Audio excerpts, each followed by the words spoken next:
then, fellas, it's time to get to grips with the UK Smash Off 2016. First thing you're going to notice, I dropped the spring. Last year we didn't get done till late August, so full summer then. So we've dropped the whole spring thing, and it's just now the UK Smash Off. It's going to be the same as last year in terms of scoring. It's going to be out of 10, and the categories are going to be aroma, appearance, flavour, and your overall impression. Scores out of 10. Also, in addition this year, just for shits and giggles, we're going to do a label competition as well, and there might be a little prize for that one. So if you want to do the label, it's not mandatory, you don't have to do the label, but if you do, you can enter that. On the label you can have whatever you want in terms of design, name of your beer, so on and so forth, but it has to include on the side somewhere the malt you're using, the hop you're using, the yeast, the date. All beers have to be brewed this year. The IBUs and the ABV all have to be displayed on the label. Even if you're not in the competition, I still need, even if it's just a handwritten label, I need those bits of information from you on the label, just to make it easier for everybody to identify whose beer is who. Okay, scoring's going to be a little bit different this year in terms of how it's done. There'll be no handwritten forms or anything like that. You don't have to send them to me via email. I'm going to be doing Google Forms, so you basically just drink the beer, go to that person's form, fill it out.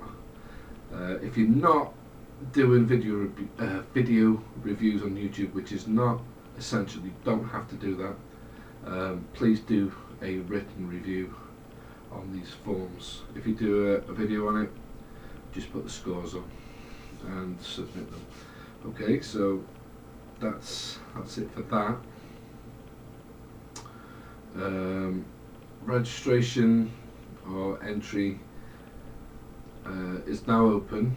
Some have already done it. There is a form on a Google form to fill out. You can get the link to that on the Facebook SmashOFF page, which I'll put in the link down below. I'll also put the link for the actual form down below as well as it goes.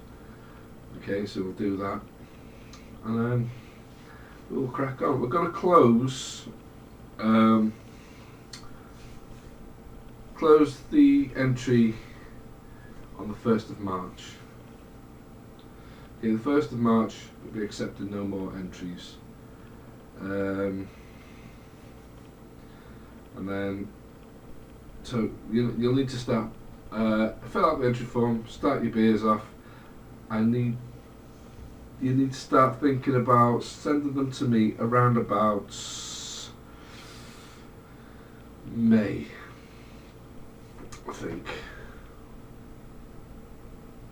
So what's that give us? February, March, April, May. 4 months. So your bottles need to come to me by the 1st of May. What's that? Is that a possibility? 1st of May? Could be a Sunday. It is a fucking Sunday. Right, so they're going to be here by end of April, okay? 1st of May, I want to be sorting them all out, getting them all ready to repackage up for the first week in May. So you'll get them back for, say, like the 2nd week of May. In theory, May, and then June, probably the 2nd week in June, we can start the reviews, all to be completed by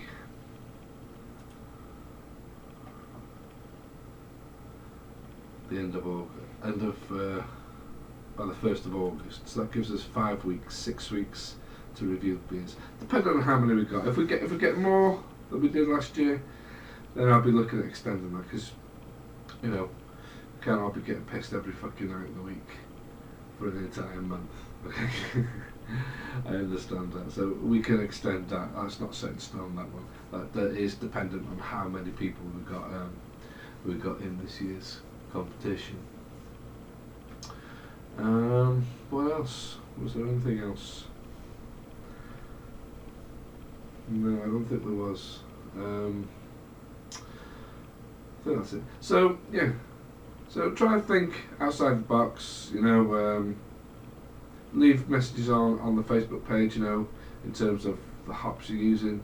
We'll try not double up again. So you know, if somebody's got a specific hop they're using. I mean, it's not totally against the rules. If somebody wants to do a MashOFF during the Centennial, and somebody else wants to do a MashOFF and Centennial, by all means go ahead. It's not a taboo thing, you know. It's not like, no, you can't do that. But it would be interesting if we got a load more variety of hop. I'm going to try and lead towards either one of the new varieties or the less well-known variety. You know, try and think a feel. You know, if you don't normally use that hop, but you'd like to know what it is, just get it. Give it a go. Knock up a beer, send them all out. You're going to get whatever you give out, you're going to get back in return of different varieties. So, you know, you might not like it, but there's no big loss really, because you're going to send most of them out, and you're going to get a load of different ones back in. So in that respect, yeah, just go for it. Just find something different, something that's not run of the mill, that we don't all know about, or some of us have never heard before. We don't know what they're like. This is the time to experiment with different varieties of hops and base malts that you wouldn't normally use. Yeah, so that's it, and hopefully we'll get this get the ball rolling soon. Well, actually the ball's already rolling away. We've got 7 people already signed up, and then there's me, of course, so I'll be in there. So that's 8 straight away, you know. So we've got, let's see what we can get, see how many we can get in. Now, before I go, shipping, we're going to do the same as last year. You know, you pay for your own shipping and your return shipping. This is not a money-making competition, so if you want me to arrange your return postage, I can, but you can also do it yourself. And the let's have a look now. I'm trying to think what couriers we've got, what I've got, because I live quite in a remote area. So we've got good old Royal Mail, we've got My Herms, and we've got Collect Plus. Okay, Collect Plus is the one I tend to use. It tends to be a lot better than the others. But those are what I've got close to me that I can get to without any issues. So if you would, please try and use one of those. You can also use UPS. There's one of those not so far away, and also Yodel. There's one of those not so far away also, but they tend to be a bit more expensive. So yeah, so that's it. Won't know exactly what the postage is going to be until we find out how many people are in the competition, and we won't find that out obviously until the 1st of May, I think I said. No, yeah, no, March, 1st March. So there'll be no more entries accepted after that date. So what we've got there is what we're going to be sticking with. And that's it, guys. So happy brewing, good luck, and I'll look forward to tasting your beers. Cheers.